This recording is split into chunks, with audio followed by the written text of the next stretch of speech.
Okay. Okay. Action. Okay. So just tell me your name, how old you are, where you live.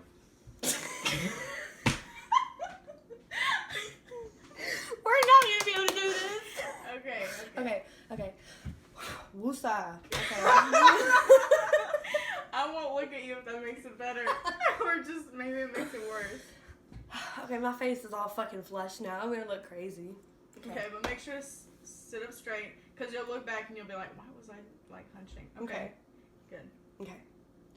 So, my name is Destiny Keller. I'm 22 years old and I live in Fayetteville, Georgia. I started using drugs at a really young age, and I promised myself I would never start using when I was pregnant, but my mom ended up going to prison when I found out I was pregnant. At that time I was sober. And when my mom went to prison, I was in the streets by myself. I didn't have anywhere to go, and I started using again. And I lived in a trap house until the day I had my son, and I tested positive for methamphetamines, and he got took away at birth.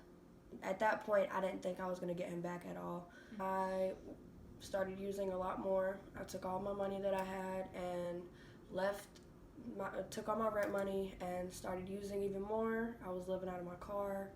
I ended up getting a puppy because it filled the void of not having my son.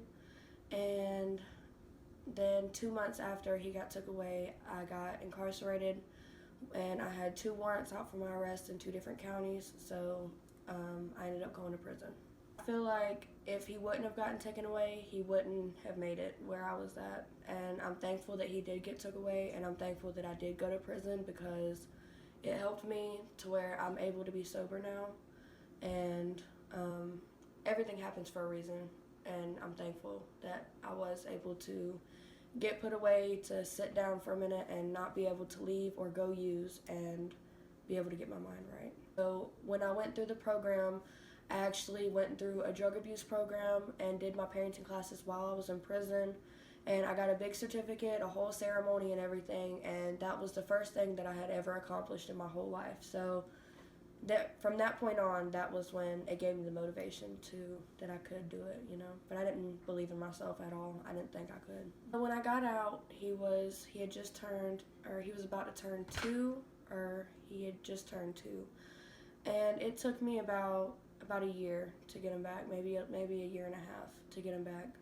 But we went through different counseling programs. We went through parenting classes. We went through substance abuse classes, which I had already done that anyways, but I was doing that and maintaining a job. We started getting overnight or day visits where I would go and pick him up from daycare, and it would be like a 3-hour visit, and I did that for about 2 months. And then after that, we started the weekend visits where he would come on Friday and leave on Sunday night. And we did that for about 3 months, and then that was when he transitioned home. Now he's adjusted. He is not crying anymore. Like, sometimes he will still like start crying and freaking out if I go to the store without him, or if I walk outside to the car or something. Like, he will still cry, and he still kind of has that fear and that attachment issue.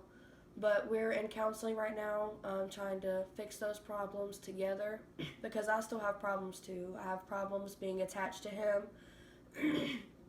He has a younger sister, and I feel more attached to her than him because I went through different stages with her that I missed with him. So the counseling is supposed to help us to grow that bond that we missed, like the time that we missed out on, and be able to grow that bond. But he's doing really good. Okay. I think we got it all. Unless anything else you want to say? Whatever. Because you can say whatever you want.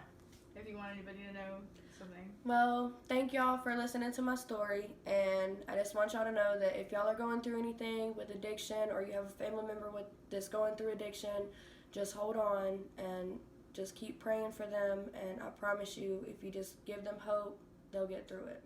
Thank you.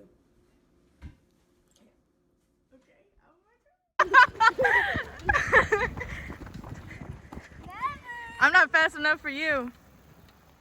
Hmm?